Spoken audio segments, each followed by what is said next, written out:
All right, Shalom. I want to start off by giving all praises, honor, and glory to Yahweh Bashim Yahushai. Double honors to your apostles and elders of Great Millstone. Peace and salutations to the hopeful elect. So I'm reading. I just started over back to reading Nature Knows No Color Line, which is a very good book, informative book. All right, but the same as other books, as we always like to tell you, you want to eat the meat and spit out the bones.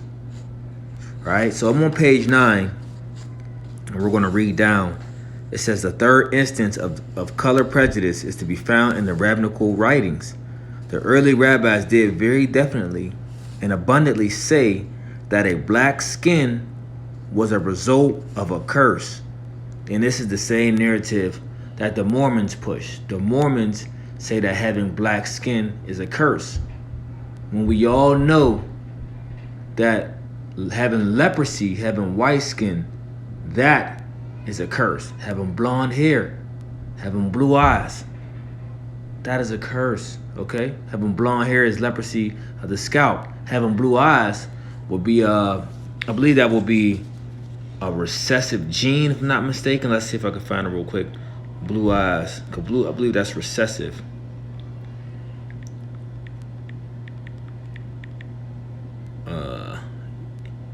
Yep. If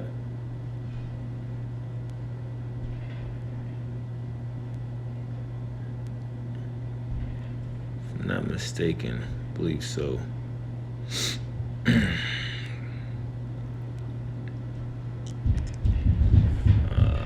see, blue eyes.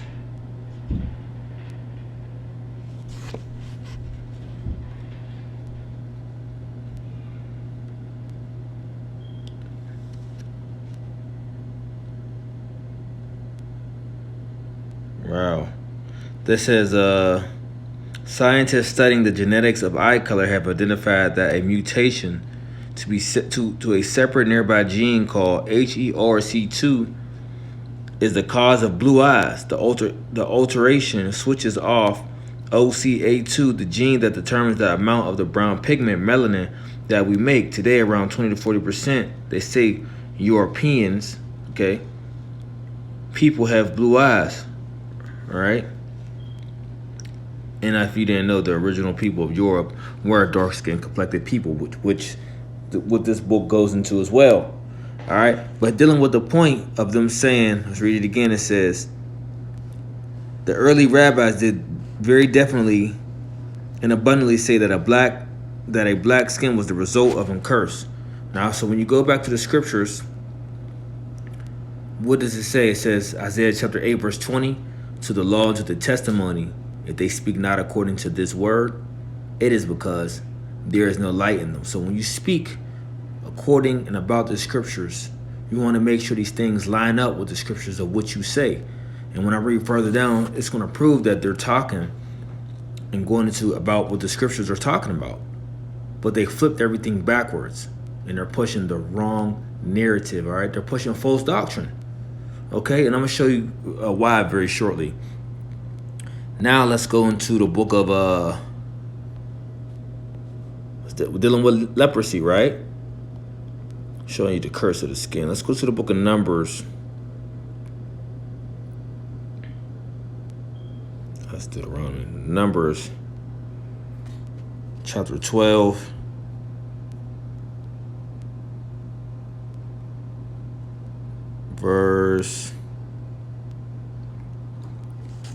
Let's start at the top so we can get a little understanding of what happened and took place on why Miriam was cursed with leprosy. Numbers 12, verse 1, it says that Miriam and Aaron spake against Moses because of the Ethiopian woman whom he had married, for he had married an Ethiopian woman. Right? So let me check on something.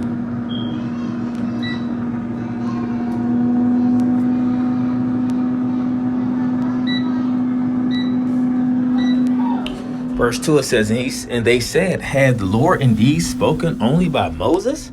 Have he not spoken also by us? And the Lord heard it.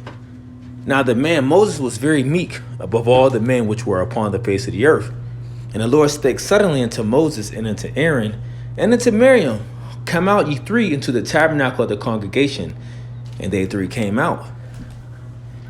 And the Lord came down in a pillar of a cloud and stood in the door of the tabernacle and called Aaron and Miriam. And they both came forth. And he said, hear now my words. If there be a prophet among you, I, the Lord, will make myself known unto him in a vision, and I will speak unto him in a dream.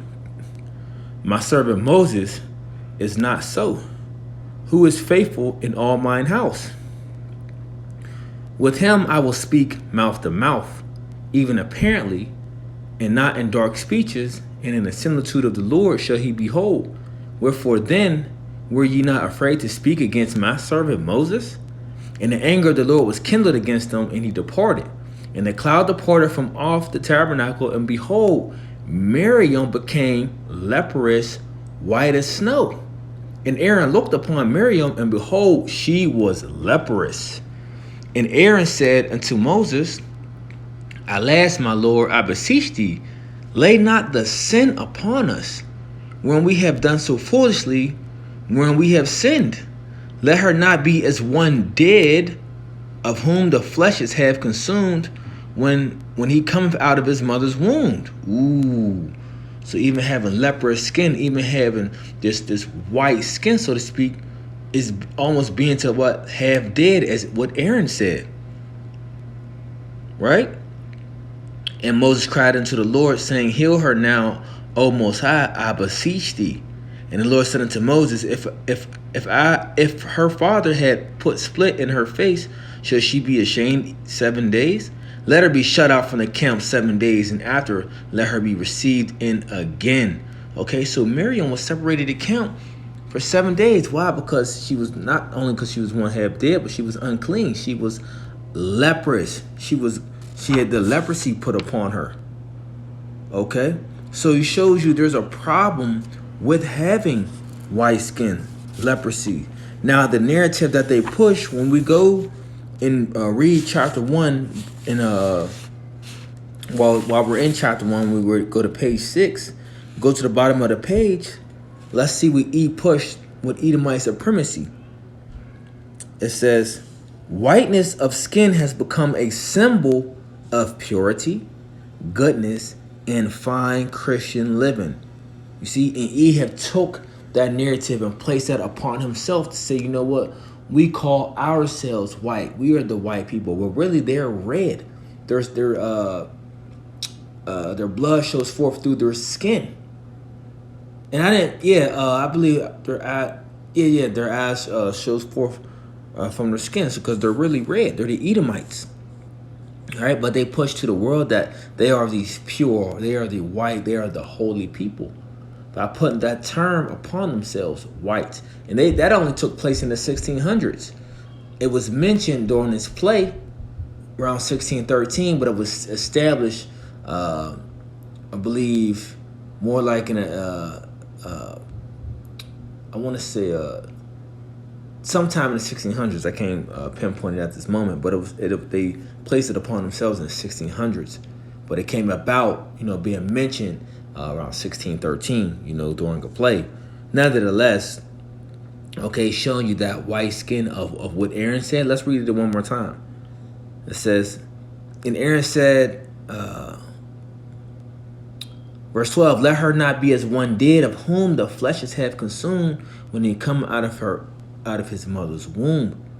Okay.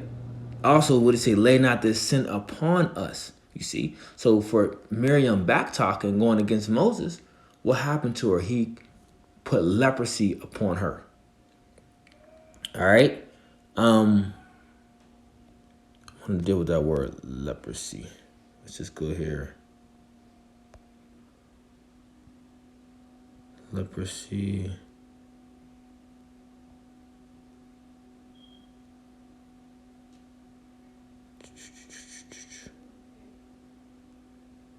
Boom.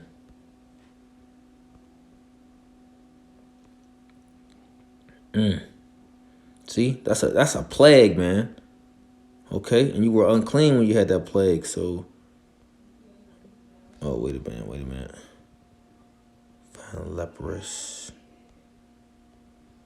flesh, but not plague. Slock you one moment. Oh, okay. Leprosy right here. Verse 8.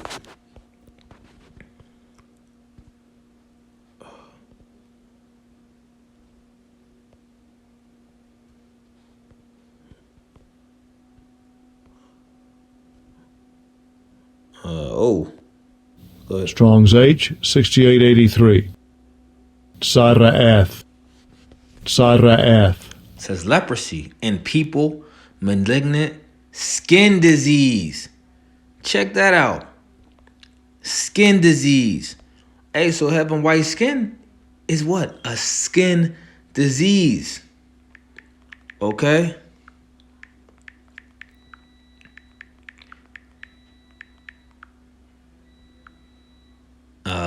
Okay, so it goes to end mildew and clothing. All right, let's continue on. Let's get one more. Let's go to the book of Exodus, chapter 4. Gonna say black skin is a curse. You out of your damn mind. Exodus chapter 4, verse 6. And the Lord said unto Moses, put forth thy hand and take it by the tail. And he put forth his hand and caught it, and it became a rod in his hand. Salakia, not that one. What is it for? Verse 6. And the Lord said furthermore unto him, put now thy hand into thy bosom. And he put his hand into his bosom. And when he took it out, behold, his hand was leprous as snow. We just went into leprous, right? Which is white. And he said, put thy hand into thy bosom again. And he put his hand into his bosom again and plucked it out of his bosom. And behold, it was turned as his other flesh. This shows you that Moses was a dark-skinned man. All right? It shows you he was a dark-skinned man because it went back into his regular flesh. Why would the Lord put this curse of having this leprous skin disease on his most holy chosen people? What about his only begotten son, Yahushua? He was a dark-skinned man when he came here on earth in the physical flesh. He wouldn't do that to him. You see, that's madness.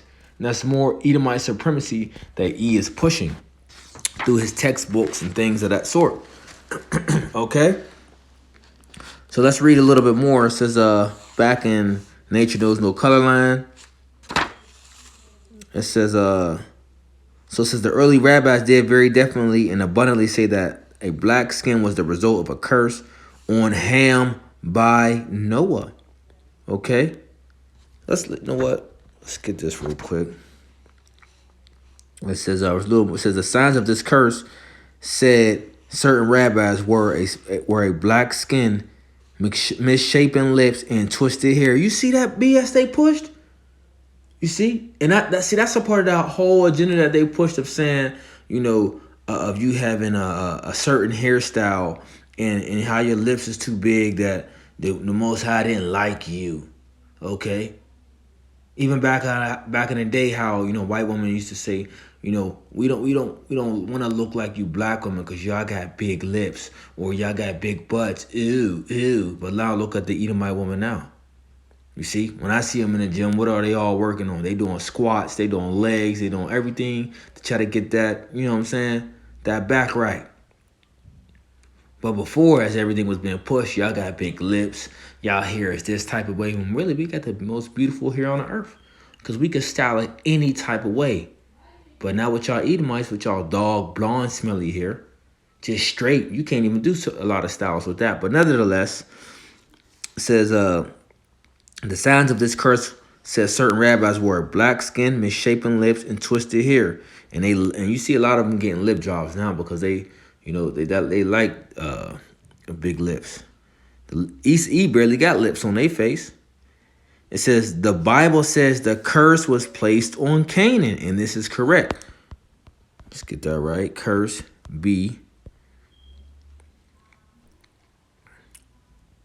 Just type it in. Curse be Canaan. Oh, come on, man.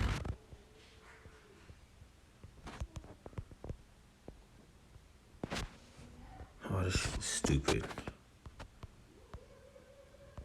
Curse be Canaan. So Genesis 9 verse 25, it says, and he said, cursed be Canaan, a servant of servants shall he be unto his brethren. So yeah.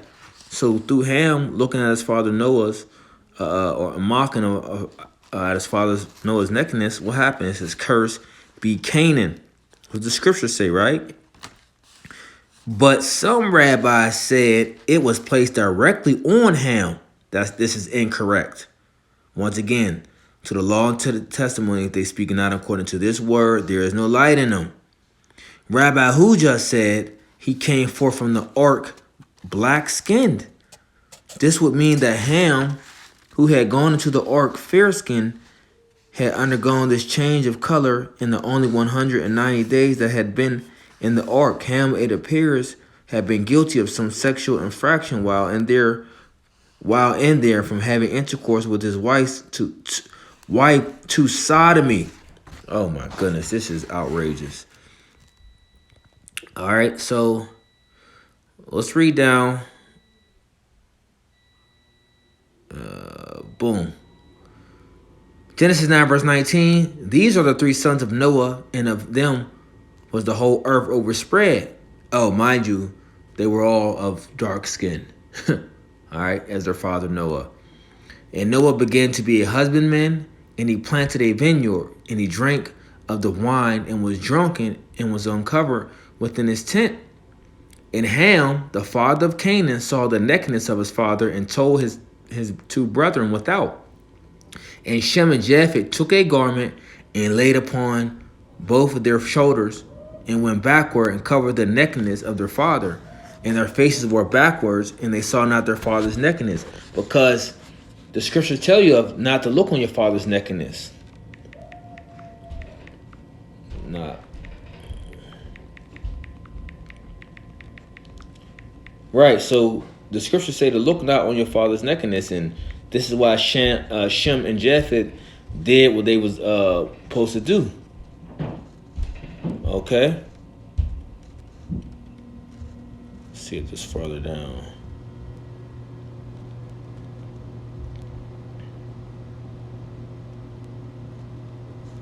Slovakia.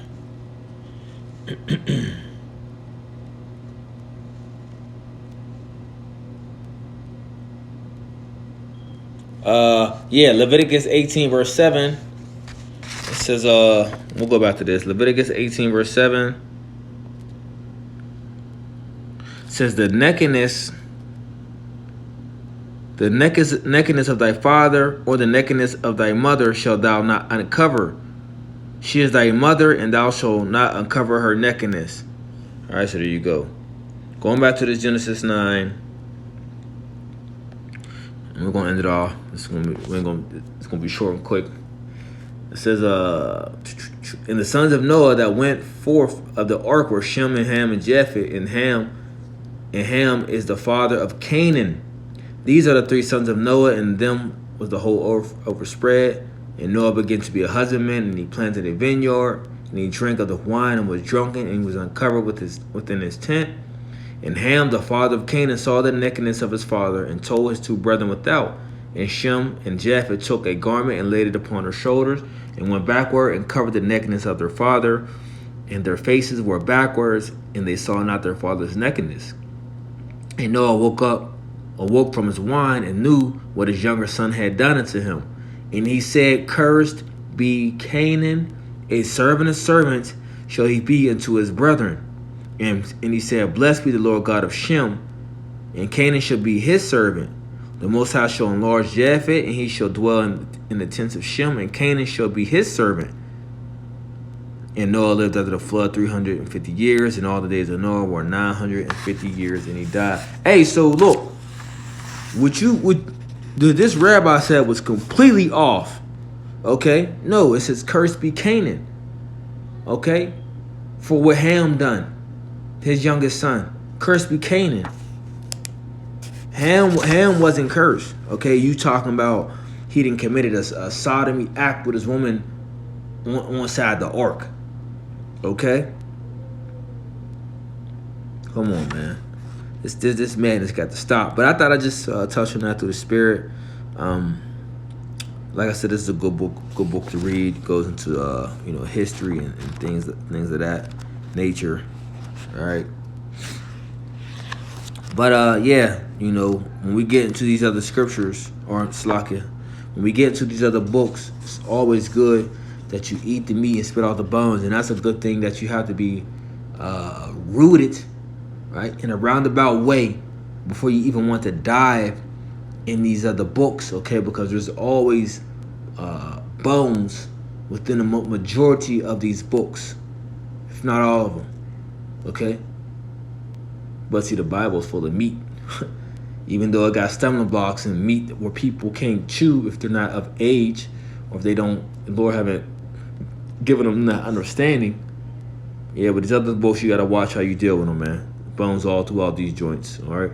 So Lord willing, I hope this lesson was edifying. Until next time, I want to say shalom.